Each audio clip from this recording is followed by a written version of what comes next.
Hi friends, ಇವತ್ತು ನಾನು ಬೆಂಡೆಕಾಯಿ ಪಕೋಡ ಮಾಡೋದು ತೋರಿಸ್ತಾ ಇದ್ದೀನಿ. ಮೊದಲಿಗಿಲ್ಲೇ ನಾನು ಕಡಲೆ ಹಿಟ್ಟು ತೊಗೊಂಡಿದ್ದೀನಿ.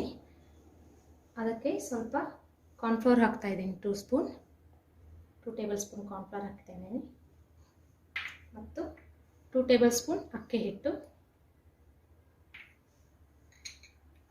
ಸ್ವಲ್ಪ ಕ್ರಷ್ ಮಾಡಿದಂಥ ಧನಿಯಾ ಹಾಕ್ತಾ ಇದ್ದೀನಿ ಮತ್ತು ಸ್ವಲ್ಪ ಕರಿಮೆಣಸು ಈ ಥರ ಸ್ವಲ್ಪ ಕುಟ್ಕೊಂಡು ಇಟ್ಕೊಂಡಿದ್ದೀನಿ, ಅದನ್ನು ಕೂಡ ಇದರಲ್ಲಿ ಹಾಕ್ತಾ ಇದ್ದೀನಿ.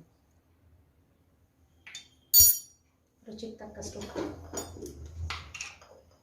ಈಗ ರುಚಿಗೆ ತಕ್ಕಷ್ಟು ಉಪ್ಪು ಹಾಕ್ತಾ ಇದ್ದೀನಿ ಮತ್ತು ಅಚ್ಚ ಖಾರದ ಪುಡಿ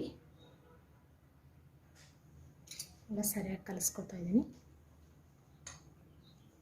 ಇದರಲ್ಲಿ ಈಗ ನಾನು ಬೆಂಡೆಕಾಯಿ ಹಾಕ್ಕೋತಾ ಇದ್ದೀನಿ. ಫುಲ್ ನೀರು ಹಾಕಿ ಇದನ್ನು ಕಲಿಸ್ಕೊಳ್ಬಾರ್ದು. ಹಾಲು ಮಿಕ್ಸ್ ಮಾಡ್ಕೋತಾ ಇದ್ದೀನಿ.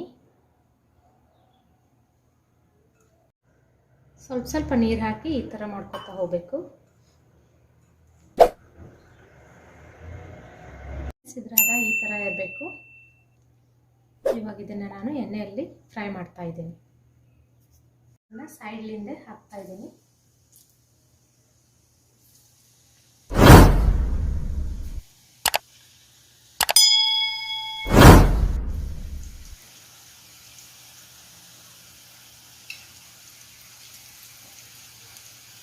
ಫ್ರೆಂಡ್ಸ್, ಈಗ ಬೆಂಡೆಕಾಯಿ ಪಕೋಡ ರೆಡಿ ಆಗಿದೆ. ನೀವು ಟ್ರೈ ಮಾಡಿ ನೋಡಿ ಫ್ರೆಂಡ್ಸ್. Thank you friends.